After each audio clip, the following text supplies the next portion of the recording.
I don't know. That's a lot easier than the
All right, everyone, we'll go ahead and get started. So thank you everyone for coming to Grand Rounds today. We have a fantastic presentation. So today we have Dr. Hrishikesh Kulkarni. He went to residency at UPMC before coming to Washington University for Pulmonary and Critical Care Fellowship, where he also obtained a master's in science and clinical investigation and was a postdoctoral research scholar. He is now assistant professor of medicine and molecular microbiology, and he's also the APD for research for the Pulmonary and Critical Care Fellowship. So let's welcome Dr. Kulkarni. Thank you, Billy. And it's really an honor to present our work at Medicine Grand Rounds. And I'd like to thank my division chief, Janet Lee, as well as Dr. Fraser and the chief residents for this opportunity. And it's nice to see some familiar faces as well that I've known over the years. So, while we use the complement system to investigate host immune responses, my goal sort of over the next 45 minutes or so is to provide you with sort of a viewpoint how this can be used to study tissue damage in different organ systems, and really to kind of provide a clinical translational context as to why we do what we do. And so I will be discussing the off-label use of certain drugs, and I'll be talking about the results of a phase 3 clinical study that we were involved in as a part of severe SARS-CoV-2 infection. Before I dive into the science, I made this slide for the residents because, like Millie said, at one point I was a resident in internal medicine myself. And I thought I would provide the trainees especially with a sort of a viewpoint how I got to doing what I do. So I grew up in Mumbai in India, and I was fortunate to go to the same medical school in India, which in Mumbai, which a lot of patients from all over the country come to for clinical care. And one of the major diseases, especially in the period of July through September, is a disease called leptospirosis. And a lot of people die from leptospirosis. It's a spirochete. And my first research project as a medical student was to look at hemodynamic changes in patients who were admitted to the ICU with leptospirosis. So this was a time where patients got Swan-Ganz catheters, and so they would do measurements, and my job was to sort of characterize their profiles.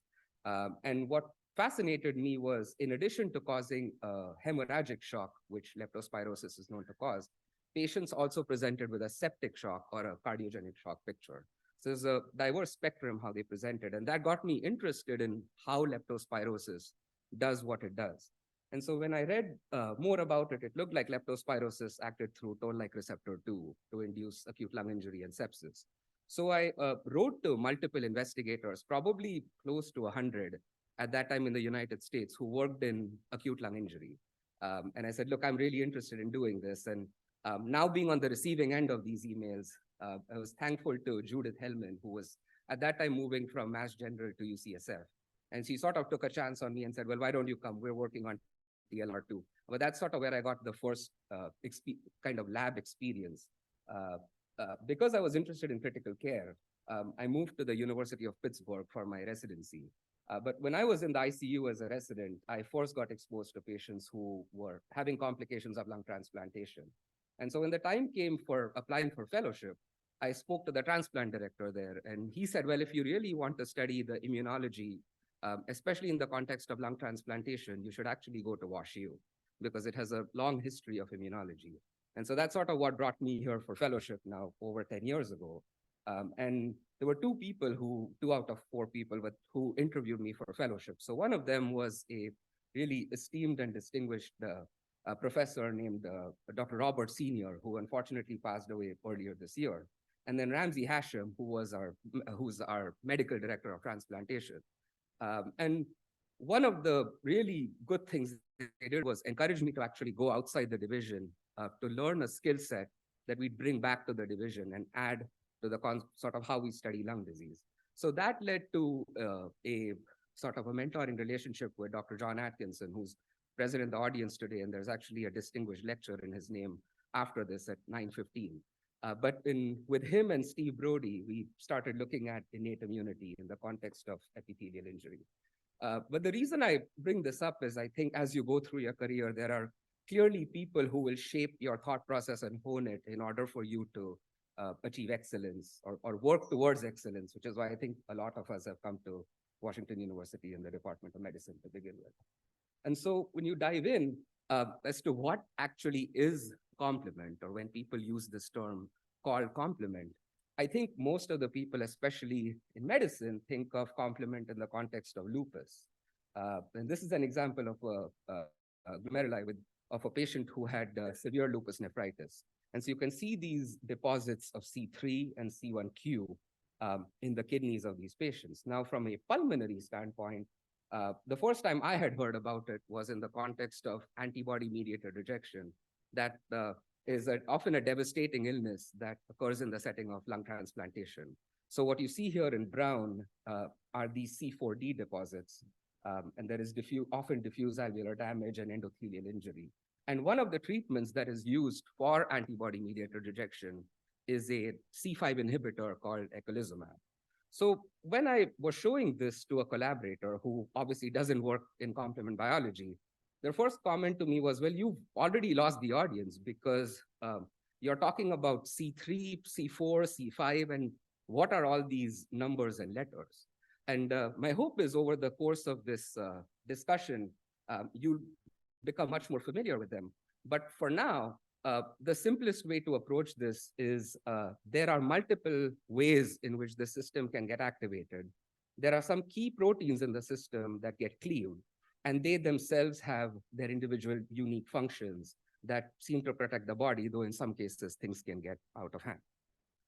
But even when you just think about endothelial injury, for example, there are multiple mediators that are known to cause damage. For example, there are neutrophils, there are other sorts of cytokines, and among all of them is the complement system or activation products are one of those. So I've structured my talk to ideally help all of us answer, well, why should we care about this? And we've used lung injury as a theme or a disease to understand that. But my hope is that things you walk away with are that lung injury has multiple phases with different mediators.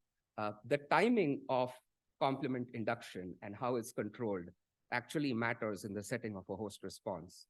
There are already FDA-approved complement modulators that are being actively repurposed for lung disease. And the source of complement in the setting of lung disease will actually be, in my opinion, would be critical for therapeutics as these are designed going forward. And so lung injury in itself evolves over different phases.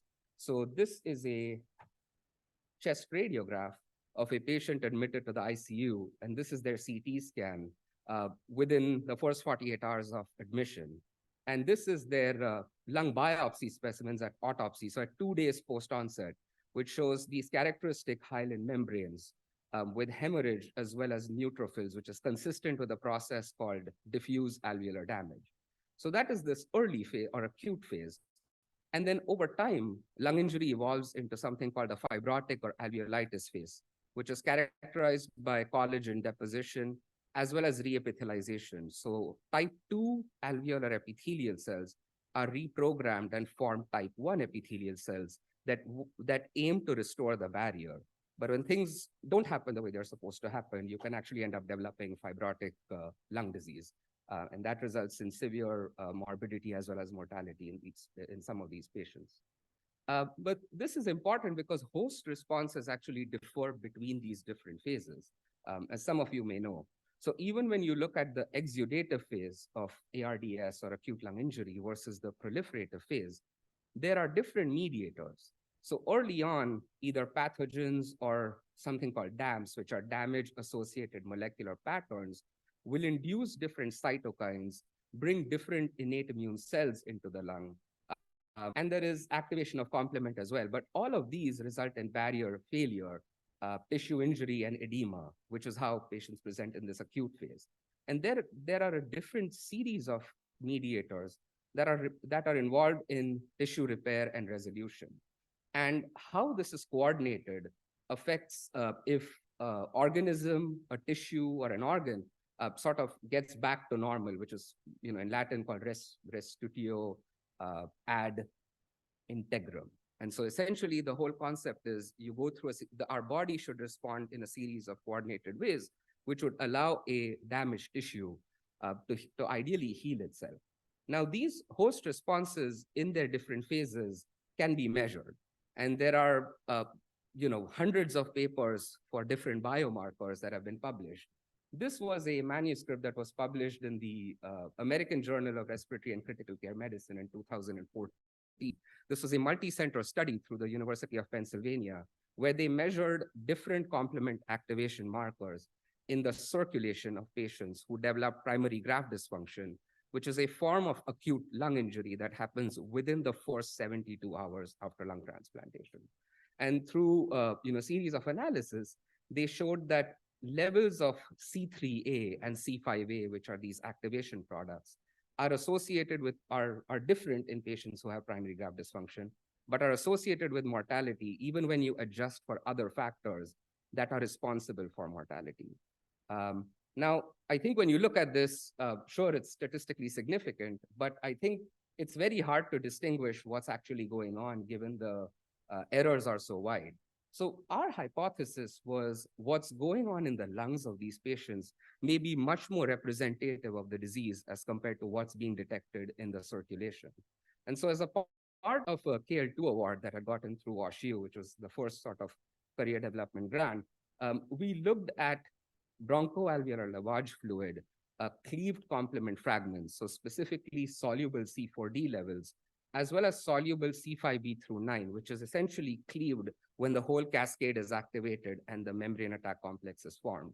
And we found this was much higher even within the first 2 hours of transplantation in patients who develop primary graft dysfunction as compared to those who did not.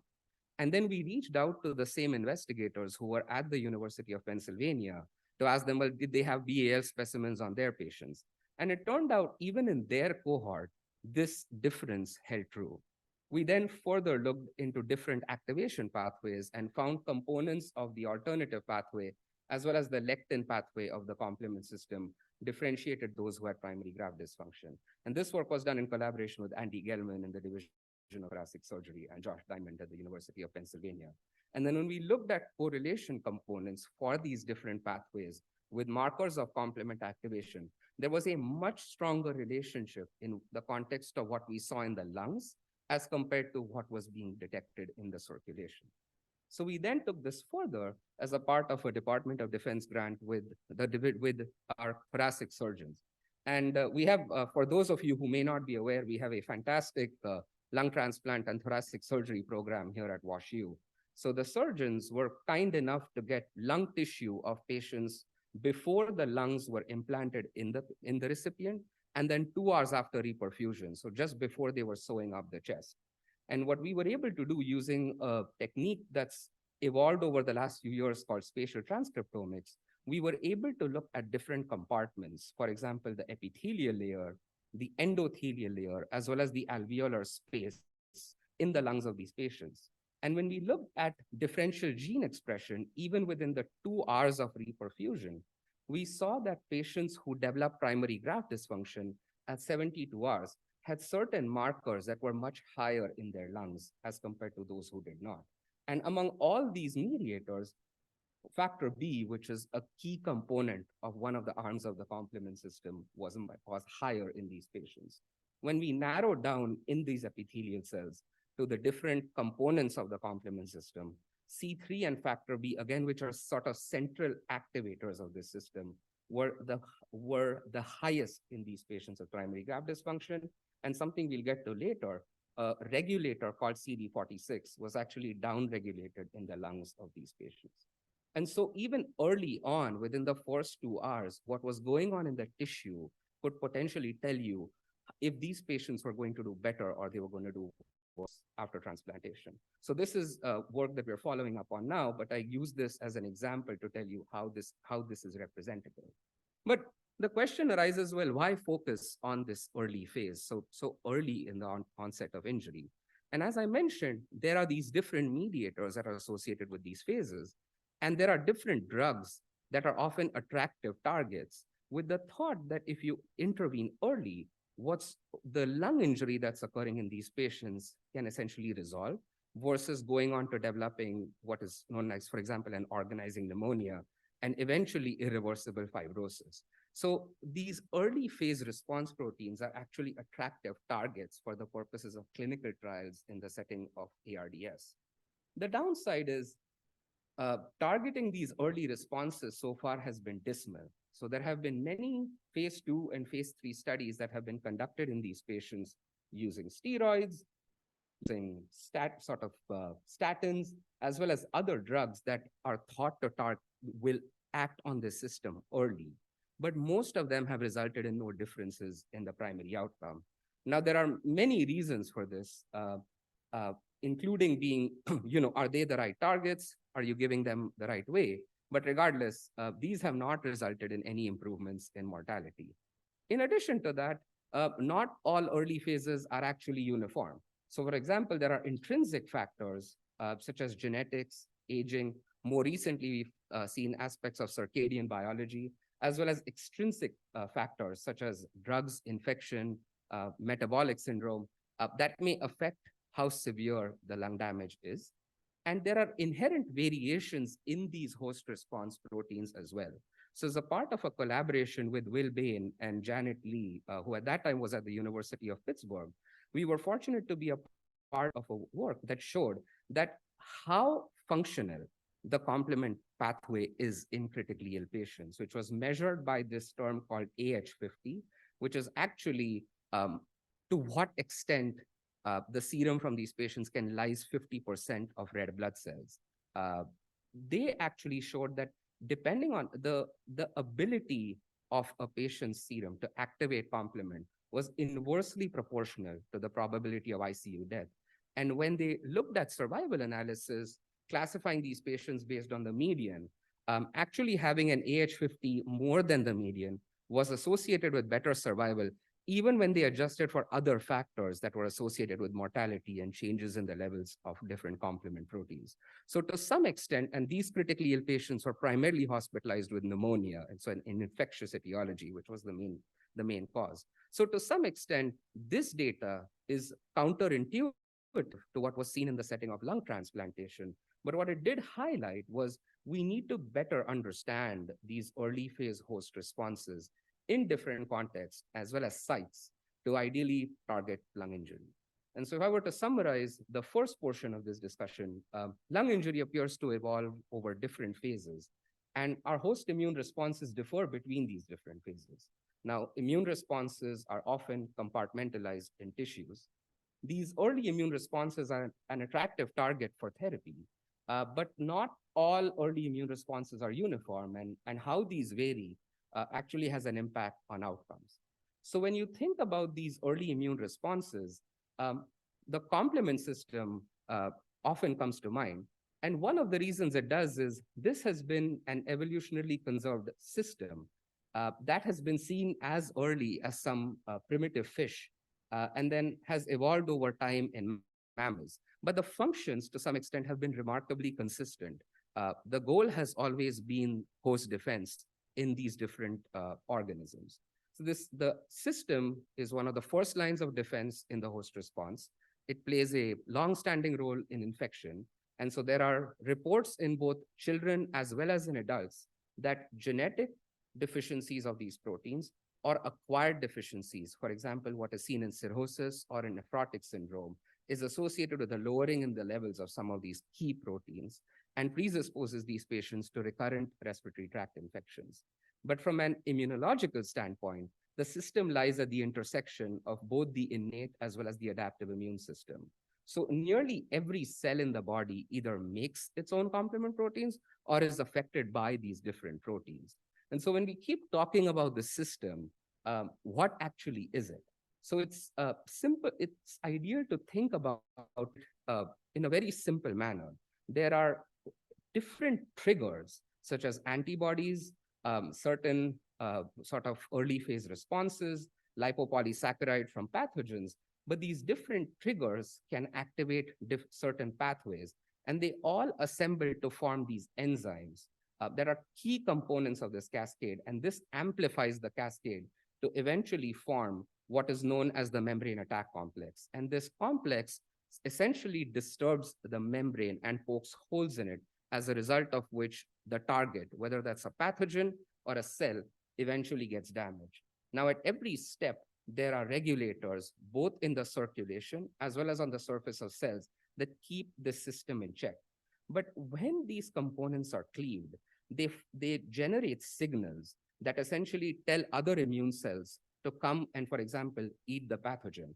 Or when activated in a matter of seconds, they can deposit on the surface of bacteria, for example, E. coli here, to essentially form this membrane attack complex and get rid of it.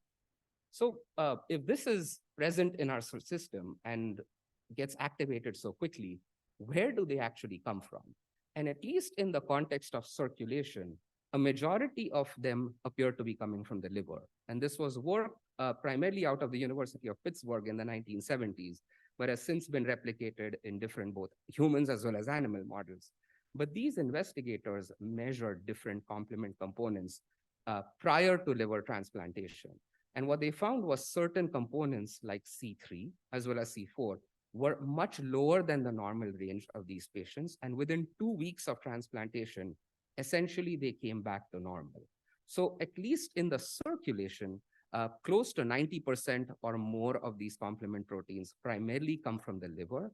And in certain other studies, the kidney as well as the bone marrow have been shown to contribute to minor fractions, which are primarily detected in the setting of transplant rejection, for example. But if these are sourced from the liver and are present in the circulation, what actually activates complement? So what triggers it if it's present and floating around? So there is a low amount of constant turnover that does happen in all of our bodies, but there are regulators that keep things under check.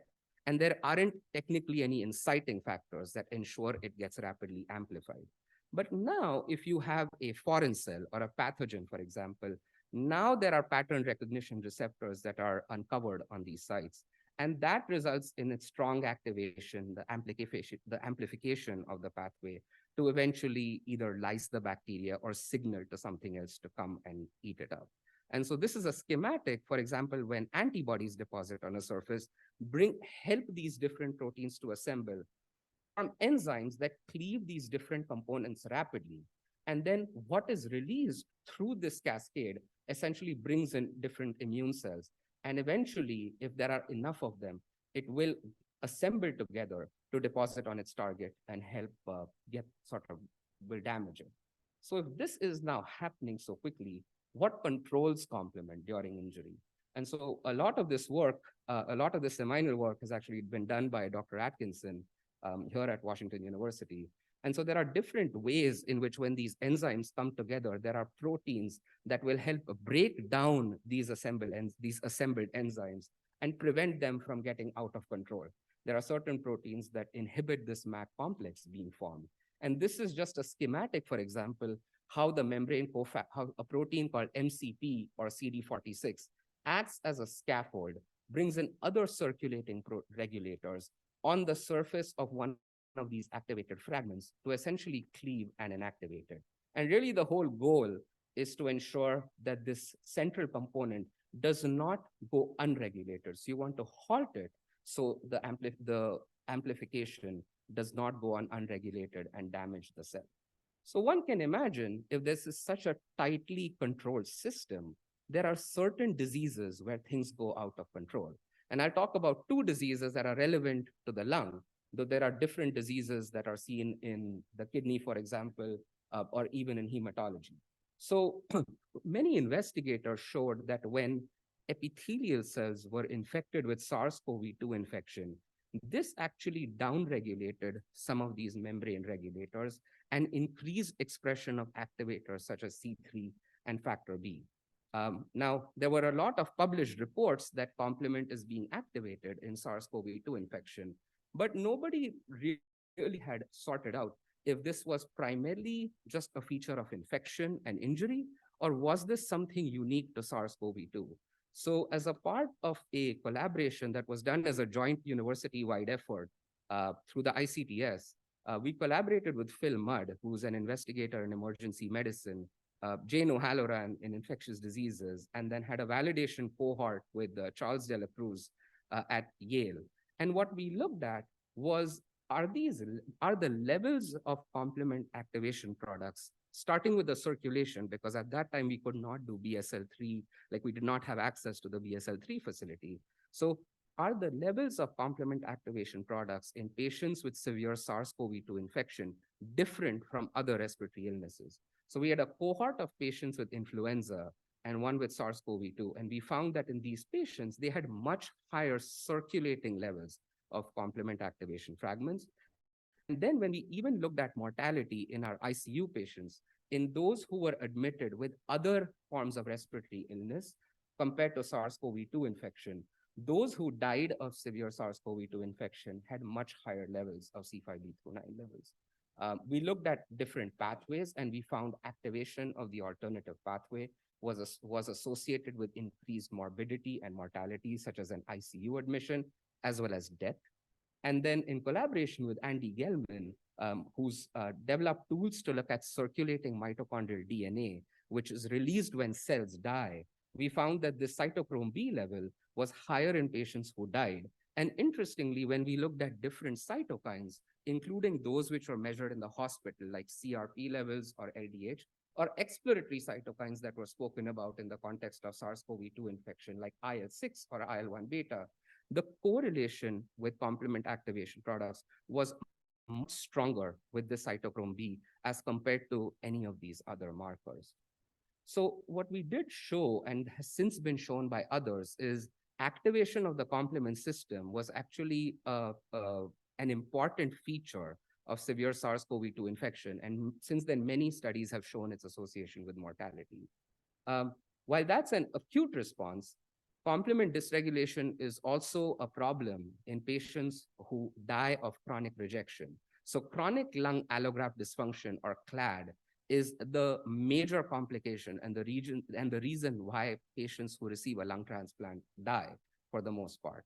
So our hypothesis was some of these patients may have a predisposition to developing chronic rejection. So we looked at this particular polymorphism in the C3 gene, which essentially that mutation prevents C3 from being inactivated.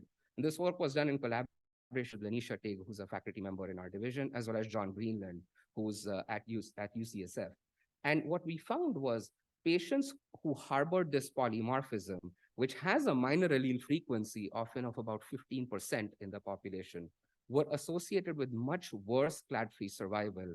And despite adjusting for other risk factors that are associated with chronic rejection, such as the presence of donor-specific antibodies, the age, how severe their lung disease was at the time they received a transplant, as well as post-transplant gram-negative infection. And the same observation was seen in the UCSF cohort. More interestingly, this polymorphism was actually associated with antibody-mediated rejection in these two cohorts, because so in most contexts, CLAD is primarily a T-cell mediated phenomenon. But what we appear to be seeing is this polymorphism associated with increased risk of AMR in these patients. And in order to probe the mechanism, we collaborated with Andy Gelman in cardiothoracic surgery, who has a mouse model of chronic rejection. And what we found when we used a mouse which has a sort of an impaired regulation of this system called CRRY deficient mice, the absence of complement regulation lowered the threshold for developing obliterative bronchiolitis after a mouse lung transplant. And when we looked at the cellular profile, these mice appear to have increased memory B cells, as well as cells that are producing donor-specific antibodies in their lungs. So to some extent, what this is suggesting is while chronic lung allograft dysfunction is primarily a T-cell mediated phenomenon, a lot of the therapies are not helpful. What this suggests is complement may actually be driving chronic rejection through a B-cell effect. And so by default, there are different therapies that potentially need to be applied. And what we need to now see is how this can potentially be translated into those patients who harbor this polymorphism, and is there a way to stop this? Because once they develop chronic rejection, it can and especially if they develop AMR, it is much harder to control. So if I were to summarize the second component, this system, the complement system, is an evolutionarily conserved host response that has evolved over time to have certain key functions. It's primarily made in the liver and present in the circulation, and it's very abundant. So the concentration of a central component like C3 is often second only to albumin and alpha-2 macroglobulin, for example, which are very abundant proteins. But its assembly, the amplification, as well as how it attacks its target, is tightly regulated, and certain lung diseases progress when this regulation fails. So if this is what is known, the thought is complement inhibitors should work in these different lung diseases. And this is a schematic that we had published in the setting of SARS-CoV-2 infection, which highlighted potential targets at the start of the pandemic. And around the same time, there were multiple reports using complement inhibitors in these patients. So this was an initial report early on in 2020 out of France, where they used a C5 inhibitor as an off-label drug for patients with severe COVID-19. And what they reported was those who were treated with eculizumab had better survival compared to those who did not receive eculizumab. These studies obviously gave rise to bigger studies and bigger multi-center studies. The first one that was published was this trial called the Panama study. This was a multi-center, double-blind, randomized, placebo-controlled phase 3 trial where they used an anti-C5a antibody for critically ill patients who were on the ventilator. And in this case, what is in blue are the patients who received the drug. The hazard ratio for their primary outcome, which was mortality, was 0.73, though this crossed 1, and the p-value was 0.09, though the incidence of renal replacement therapy showed a benefit. The way these investigators worded their results was, in the predefined analysis without site stratification, the treatment with the drug significantly reduced all-cause mortality at 28 days. Showing a p-value of 0.027. And it was based on this trial that this drug actually received an emergency use authorization from the FDA. Now, one can argue, is this, how convincing this actually is. But this was the basis on which it received the EUA. We were a part of a multi-center study where we used an extended C5 inhibitor in these patients who were ventilated. And in our study, there was absolutely no difference in either the primary or the secondary outcome. So the primary outcome being survival when this inhibitor was added to standard of care as compared to standard of care alone. So there was no difference in the primary outcome. So the question arises, well, why would these trials fail? especially, given the data. So one sort of pessimistic view, and to some extent could be realistic, is maybe targeting complement is in this illness is not important. Now, based on what we know from the biology, I suspect that's unlikely. Uh, it's possible we've not identified the right patient populations, where we may be focusing on the wrong arm of the system. Looking at C5a or C5 is much more distal in the pathway. Uh, but one possibility is also we are not, all these drugs have not been focusing on the right compartment. So while these patients have lung injury, all of these drugs are essentially given systemically. So they're given IV. And it's been well known that complement is present in the lungs. So this was a study we published some years ago, where thanks to an explant repository that's been built by Derek Byers in our division, we looked at patients who received a transplant for different forms of end-stage lung disease. And when you compare it to sort of these non-diseased donor lungs, patients who received a transplant for cystic fibrosis, for example, IPF or COPD, all had much higher levels or sort of staining for C3 in their lung tissue. The issue is you have no idea where this is coming from. Is it coming from the circulation? Is it made locally? What is known and has now been shown over time is complement is actually made as well as activated in the lung. So this was a study published from human lungs of patients who died of SARS-CoV-2 infection. And what they looked at initially using proteomics was in cells where they detected the S protein of the virus, they actually found higher amounts of MAC deposition, which is shown by staining here in green.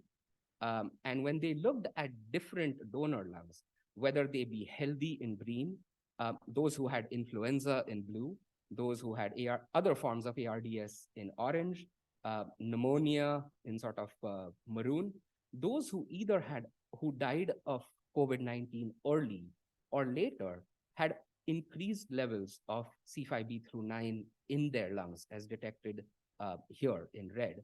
And cleave caspase 3, which is a cell death marker, was also present in their lungs. And when they looked at the same spatial transcriptomics platform that we had used, which was at that time the GeoMX platform, they had different pathways that they found. So these were transcriptomics as compared to proteomics. But I don't want you to get lost in this.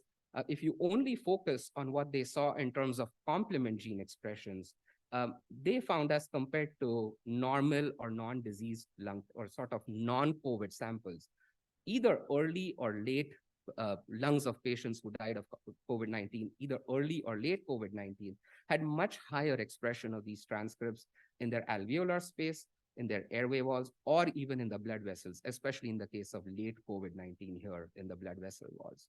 And so it appears that independent of what's coming from the circulation, certain complement proteins are made as well as activated in the lungs of these patients. And how this actually develops over time has actually been studied to some extent. So these were investigators who in the 90s had given sort of healthy human volunteers corn dust extract through a bronchoscopy, and then had done serial bronchoscopies along with spirometry starting at 4 hours, 24 hours, 48 hours, 96, and 168 hours. Now, I don't think this study would pass through an IRB right now, but what it did at that time is provide them with multiple specimens that they could look at different immune pathways. And in one of these studies, they looked at different complement components. The arrow focuses on C3 here. And what you can see is even before exposure to this corn dust extract that contains LPS, there was some amount of C3 that was detected in the bronchoalveolar lavage of these patients. This increased within 4 hours, stayed high for 4 days, and then resolved over time. So one of the goals of our lab is to ideally model what's happening in these patients using different models, for example, mouse models. And through work that's been done by Aisha Ozenturk and Rafael Aponte in the lab, who are technicians, we've taken mice, given them pseudomonas over different time points, and then looked at their circulation and the BAL. There's an assay where we can measure how complement is activated using LPS. In these immunocompetent wild-type mice, they have a normal functional complement, which is at 100% even prior to infection. which stays consistent. But when we actually look at their lungs, the extent of complement activation is very low in uninfected mice. And this gets ramped up several thousandfold at 24 hours after infection in these mice. So clearly the complement in these lungs is getting revved up in the setting of an infection. And we then went on to evaluate what are the sources of C3 in the human lung. So we use this open access atlas called Lung Map, where you can look at different gene expression patterns in different cell types, because these investigators have already done single cell RNA sequencing on human lung tissue. And we found that C3 was expressed in macrophages, different forms of fibroblasts, as well as epithelial cells, and different types of epithelial cells, both airway as well as alveolar epithelial cells. The question is, in someone like, in this system, how can you tease apart what comes from the circulation versus what's being transcribed here and is being made in the lungs? So our lab has spent a considerable amount of time and effort trying to develop these kinds of tools where we can answer these questions. And one of the things we've done is we've utilized novel mice where you can actually tag C3, for example, in each cell that expresses it. And this gets ramped up when the C3 expression increases. So what you can do is have these mice to track C3, but then cross them to different other mice where you can individually target different organ systems. So we generated a model where we could delete it from the liver, which was the main source of complement in the circulation. We validated using flow cytometry. And in the circulation of these mice now, either pre-infection or post-infection, there was no C3 that was detected. As compared to the bronchoalveolar lavage fluid in these mice, there was some amount that was present prior to infection, which then got ramped up post-infection. And then when we looked at the percentage of cells expressing C3, after infection, C3 increased in both the airway, the alveoli, as well as the type 1 and type 2 alveolar epithelial cells. When we looked at functional components of this, first using our assay, there is nothing detected in their circulation. As compared to that, in the bronchoalveolar lavage fluid, this activity and the ability to activate complement, even outside of the body, is seen and is present in these mice where you delete C3 coming from the liver, suggesting there are now other sources of C3, certainly active and present in the lungs, that are doing this. And then when we look at certain other parameters, like the spread of the infection from the lungs into the spleen, for example, the extent of pulmonary edema, as well as the inflammation in the lungs within the first 24 hours after infection, we find that if, as compared to a global knockout, where you delete C3 from everywhere, if you only delete it from the liver, there is some amount of protective effect, which is coming from sources of C3 other than what is being made by the liver. So the next step was to evaluate, well, if it's coming from the lungs, where is it actually coming from?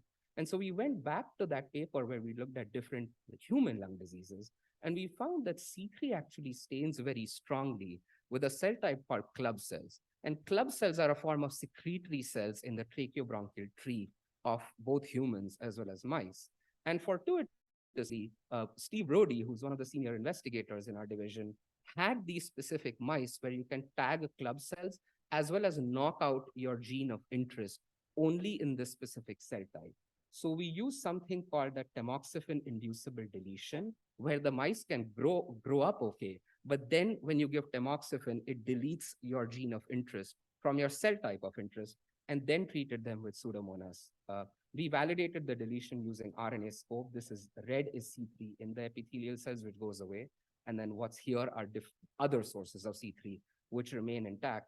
And much to our surprise, what we found was even if what was made in the liver was intact, if you deleted C3 coming out of the club cells or the secretory cells in the lung, they had much more lung injury as measured by protein leak, the extent of edema, different pro-inflammatory cytokines in the lung, as well as measures of epithelial injury, as well as epithelial cell death.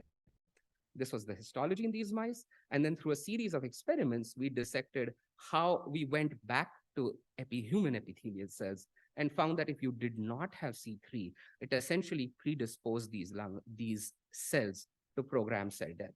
And so I won't go into the details right now, but we proposed a mechanism by which C3 may actually be acting intracellularly to facilitate cell survival, which expands its role beyond purely just coating bacteria and getting rid of it. And one of the ways we did this, which I didn't show you, was we've also used heat-killed bacteria, which takes out the effects of bacterial proliferation. And we've used other models of acute lung injury, like soluble fast ligand or hydrochloric acid, which can mimic aspiration, for example. So we've been pushing forward with trying to understand how these cells actually regulate, how this epithelial cell-derived C3 regulates stress. This is work which is driven by Sanjay Sahu, who's a postdoc in the lab. So what we can do is we can infect these mice, dissociate their cells, isolate these epithelial cells and perform mass spectrometry, for example. And what we find is there are certain unique proteins that are detected in these cells from intact mice, where you essentially have deleted C3 in those cell types. And when we look at both uninfected as well as infected, sorted epithelial cells, we find only 5 proteins which are unique to both these groups, in whom the C3 was normal in the circulation, but was deleted in those secretory cells. And all those proteins are essentially related to mitochondrial stress as well and redox biology. So we're exploring this further as we go, but I think it's helping us put into perspective what we'd reported years ago, that epithelial cells can make their own C3 proteins in the setting of stress. Those are apically polarized, which you can imagine what happens in a lung. And then unless you either ramp up the synthesis of those proteins, which can take time, or provide C3 from an exogenous source, those cells will die. So this is a flow cytometry representation of what I've shown in a graph. But what this shows is unless you provide an exogenous source of C3, even if you provide serum, this is C3 depleted serum, for example, unless you provide C3, those cells are at increased risk of dying.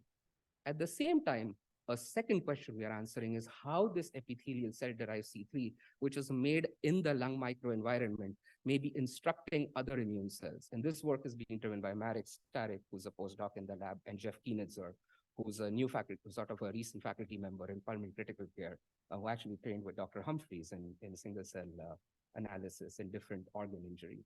And so similarly, when you can infect these mice, dissociate their lung tissue, and then look at individual gene expression patterns from different cell types, we find that even if you just delete C3 from the club cells and profile their alveolar macrophages, there are certain key effector cytokines that are made by these cells that are much lower, which blue is less expression, red is high expression, in these club cell deficient C3 mice as compared to their controls that have intact C3. And our thought was based on research that was published years ago, where both immune as well as non-immune cells have shown the ability to take up C3 very rapidly from their local microenvironment when C3 undergoes a conformational change to C3 water. And we've shown that in the setting of inflammation, the conversion of C3 to C3 water actually gets rapidly amplified, even in bronchoalveolar lavage fluid, for example. So we're using different technologies like live cell imaging as well as precision cut lung slices from both humans as well as mice to tease out the contribution of these complement proteins originating from structural cells of the lung and how they may actually be playing a key role in host defense. But the question that arises is, how do we now address the centrality of this epithelial cell-derived C3?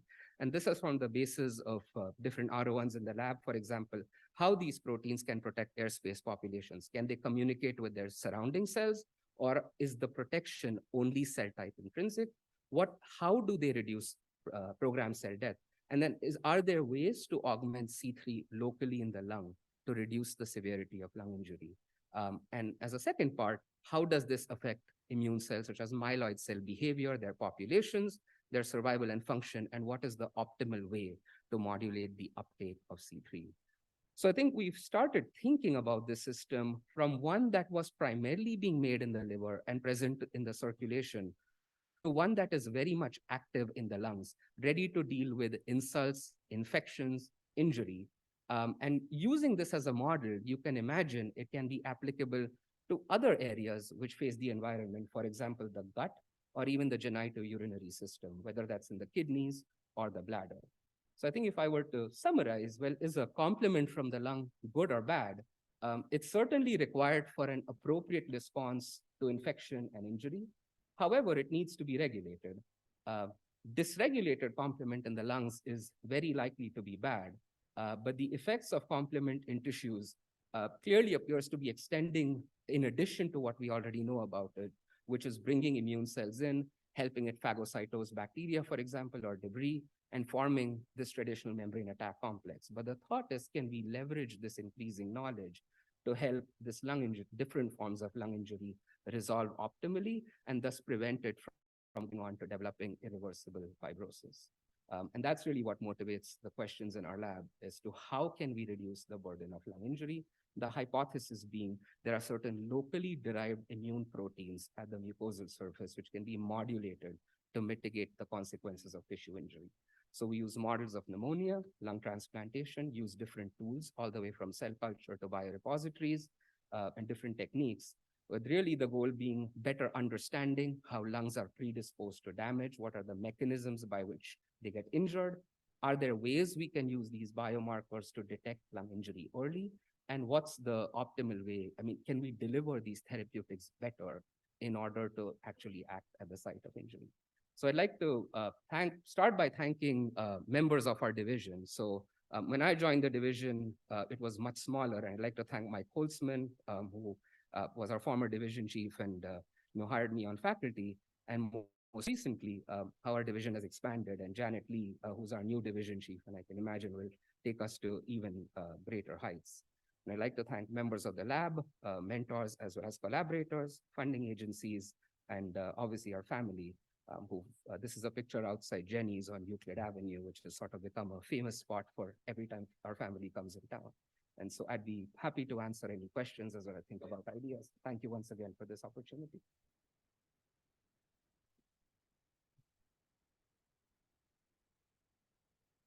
Great talk. Thank you so much. I think we have time for a couple questions. Rim, I'm having a brain freeze. Go ahead. Murali. Yeah, Murali.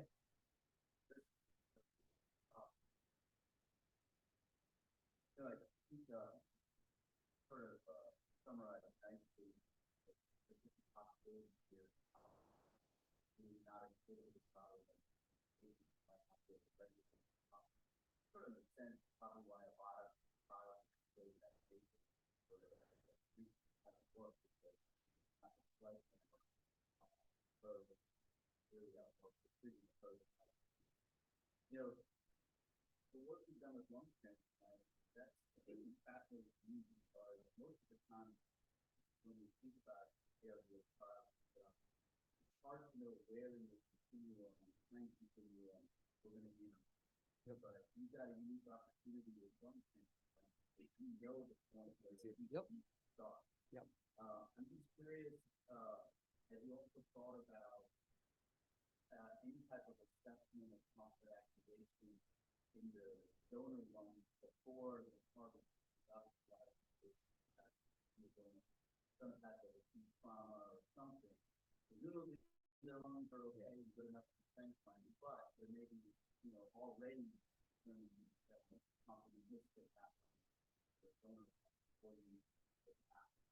Yeah, no, it's a great question. And actually there have been some studies. I don't know to what extent in human donor lungs, but certainly there are mouse models where they've shown, for example, brain death can activate the complement cascade. And people have used inhibitors, sort of even nebulized inhibitors of complement to reduce the severity of lung injury in those experimental models. So I think you are correct. And there are actually tools that are available. One of them is ex vivo lung perfusion. But there are other ways in which you can essentially prep the lungs to ideally optimize it for transplantation. And the downside is, I think, hopefully there is nobody from pharma on the call, but even if they are, I think once somebody has a tool, they become very focused on trying to get that tool FDA approved or to the market.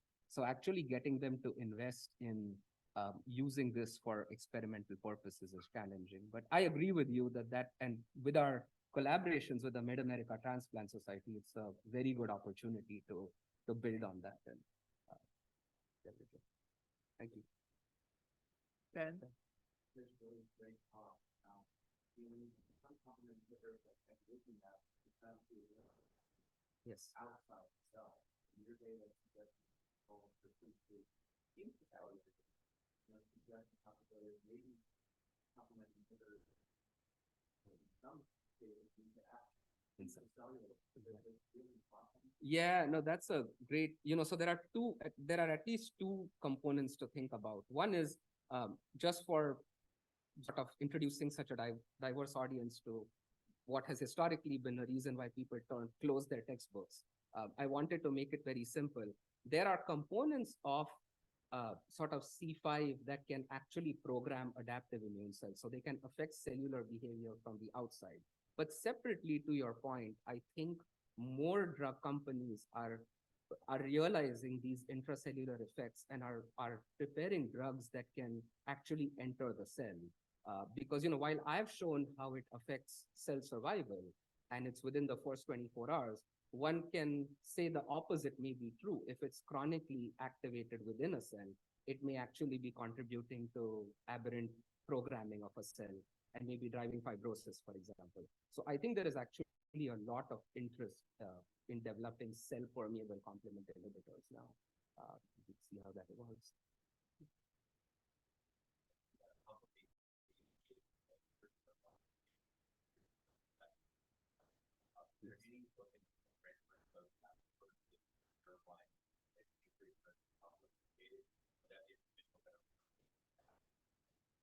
Yeah, I don't think there has been a sort of a unbiased screen. We are actually in a great position to do it, and I think Lanisha Tague, who's a faculty in our division, is doing that now, looking at different pathways. We've looked at, this particular mutation did not increase the risk of acute lung injury or primary graft dysfunction. It seemed to increase the risk of chronic rejection after lung transplantation. But I think we've now probably profiled about, I think, close to 600 or 800 patients and have their genetic data. So I foresee being able to find other mutations over time in these patients. And you talked about potentially modifying, C3 activity. Are there any reasons to think that there are either gender or age-related impact on function and dysregulation? So that's a great question. I don't think those studies have borne out in humans. In our mouse models, we see differences, and others have also seen it in more of a compensatory mechanism. So if you have C3 deficient mice, the males have much more injury compared to the females. But I don't think that's borne out in sort of large-scale human studies. The age question is fascinating. And I think it's not been looked at, especially early on in life and predisposition to infection. So one of the pediatric fellows in my lab is working on that in the context of lung. But I think we need more human data to answer, large-scale human data to answer those questions. Thank you. Thank you so much.